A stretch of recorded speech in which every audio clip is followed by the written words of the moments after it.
The Chicago Bears just got a double dose of good news, and it kind of boils down to this. We've got some of the band back together, and we're kind of moving into this. There's been such a focus on Thomas Brown and the Chicago Bears offense, and there should be. I mean, and also with Thomas Brown taking over, there should be a nice bump due to the coaching change. He has a totally different style in relating to the players. They're really enjoying playing for him. More on that tomorrow. But we've forgotten something in all this. The fact that we're missing nose tackle Andrew Billings. Huge shoes to fill.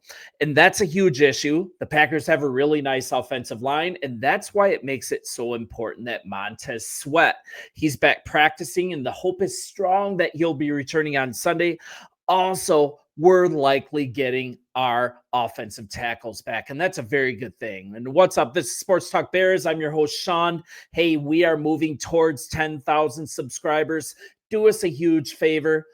Bless us with hitting the subscribe button as we build, and would love to have you part of this family. So let's move forward here. And we're kind of looking at the team losing 3 straight games, right? 4-5 for the season, getting ready for usually the biggest game of the season. And that's not any different this year against the Green Bay Packers. We get to host them. And in order to slow down this offense, the Bears need their full complement of starters. We're not going to get Billings back, but fortunately for us, Kevin Fishbane broke that defensive end Montez Sweat. He's going to return to practice, and that's per defensive coordinator Eric Washington. So looking at Sweat, he actually missed Wednesday's practice with an ankle issue. He was already playing through a shin injury, so that was really giving us a lot of pause, a lot of worry. But now with both ailments that he's able to practice on a limited basis, just absolutely great sign for his availability against the Packers. And we're looking at him missing one game for the season, week 9 against the Cardinals. He sat that out with a shin. The defense, as a result, not just because of this, but the defense gave up the most points they've allowed all season. And looking at his history with us, I just want to remind you, ever since the Bears acquired Sweat, that was in a midseason trade during the 2023 campaign. Crucial part of the defense, 17 games as a Bear, 9.5 sacks and 9 tackles for a loss, 21 quarterback hits. So having him back, it's going to significantly increase our ability to be competitive and, who knows, pull off an upset. I know that sounds crazy with the way that things have been happening, but hey, anything is possible. And now we're shifting over to the offensive line, right? Absolute disaster on Sunday against the Patriots. And I'd say that's largely due to being down essentially 3 starters, right? And that's our tackles, but also Tevin Jenkins. He went down really early in that matchup.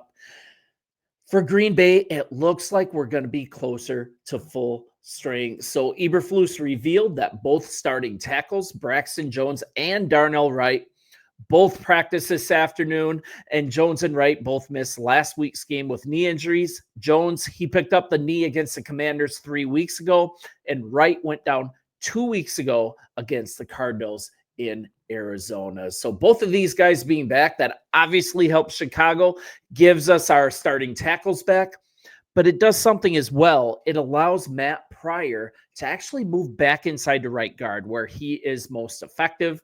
From the moment that he took over for Nate Davis, it was a noticeable positive change, and we'd like to get Matt Pryor back inside. So Matt Pryor slides back inside. Tevin Jenkins looks like a long shot to play on Sunday at this point. We now have Ryan Bates. He can bump over to the left side and get a look there. So hopefully Jenkins, I can't talk, Jenkins can go. But if not, Bates at least provides a steady option for the Bears O-line. So we're looking at both participating in Wednesday's session in a limited capacity that has continued. And let's take that as a sign of progress, a positive development, and hope that the arrow continues to point way up for these 2 players. So with that being said, let's go over some more notable injuries and see where we're at with that as we get closer to Sunday. Talk about left guard Tevin Jenkins. He didn't practice at all on Wednesday, and that doesn't bode well for his availability moving forward. That has continued. but give him a little bit of credit with his injury-marred tag that he has on him, his reputation. This dude hasn't missed a game this season. He's missed time due to injuries in 5 of his last 6 games, though. I admire Jenkins' willingness to play through these injuries. He's really toughed it out for his teammates. But, man, if he doesn't practice all week, it might be time to just give him a breather. So now we're looking at also rookie offensive lineman Karan Amagaje. He didn't practice either. This Packers game, it could be number 3, the 3rd game in a row that the Yale product has missed. And that's after suffering a calf injury way back in week 8. Man, that seems like an eternity now against the Commanders.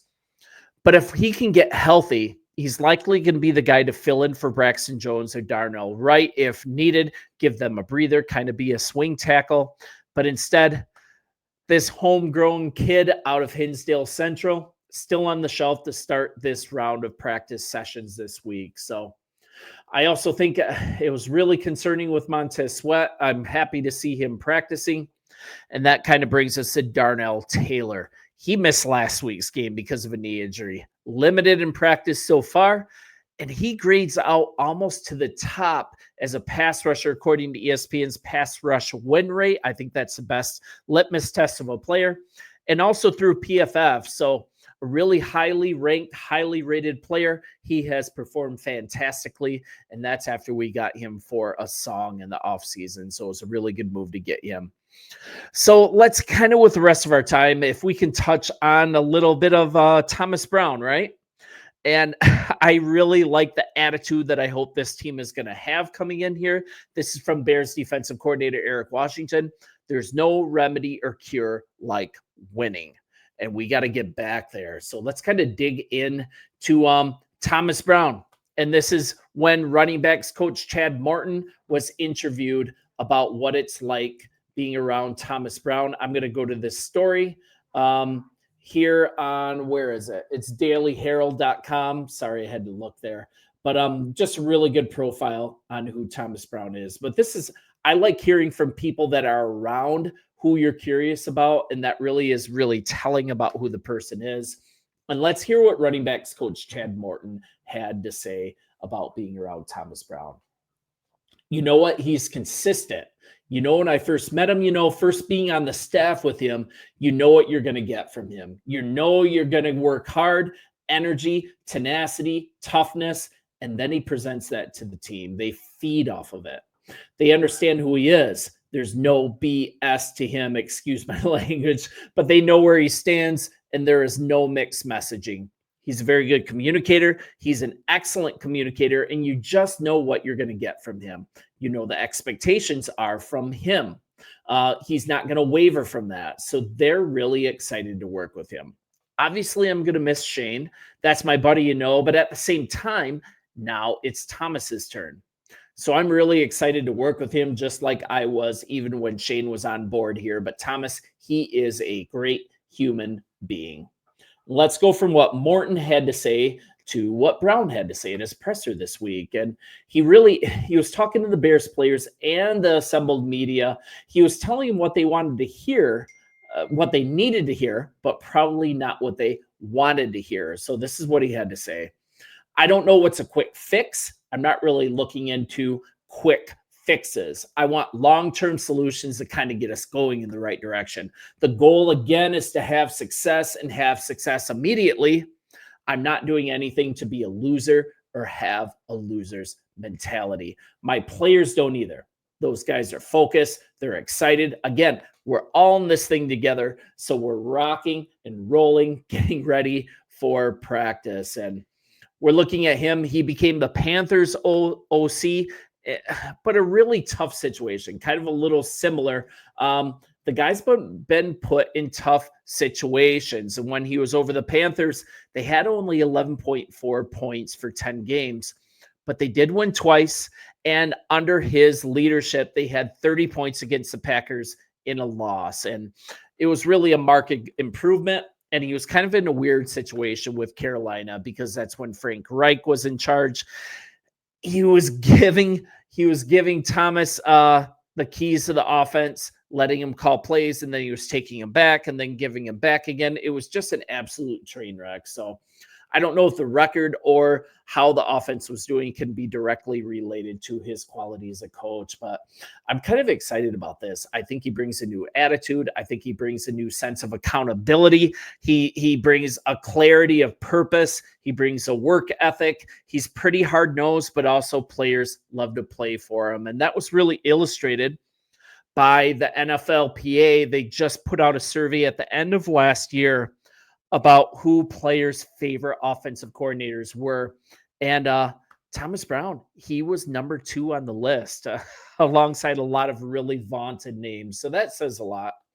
And let me kind of just close with what else he had to say. But it's about being able to try and find the best way to be effective with our playmakers. And this is our new OC, to be able to mirror what we do with our formation and motion standpoint. Everything for me starts up front, starts with the run game, how we attack, knock it forward mentality, and we will build off that. And to kind of get another perspective from tight end Cole Kmet, first of all, he said that the rumor about, and I want to give clarity for this. He said that the rumor of players chirping to the coaches that they wanted Caleb Williams bench, Cole Kmet is coming out and saying, along with other voices, that actually never happened. And there's actually kind of a rumor where that actually came from. So it seems like Cole Kmet has never really lied to the media. He's never been a guy that just says what people want to hear. So I'm going to take him at his word. Let's also take him at his word of what he thinks about his new offensive coordinator. And this is what Cole had to say. I mean, it's a fresh perspective. Thomas is a direct dude. He coaches in a direct manner, and I think guys can respect and appreciate that. So, I mean, maybe he's just a refreshing drink of water for this offense. Time will tell, but a change was really, really needed. And we're going from a really wishy-washy and vague and kind of not a very relational, kind of a guy that was too nice of a guy, kind of a little weak. That's what Keenan Allen had to say. To Thomas Brown, who's a player's coach, but he's hard-nosed and he's clear in purpose and method, and he also demands hard work out of his players. So let's see how this goes. You guys bear down. Thanks for being with us during this difficult time of being a Chicago Bears fan, but clearer and brighter days are ahead. Let's hope that day is playing Green Bay this weekend. You guys, I'll talk to you soon, and see you.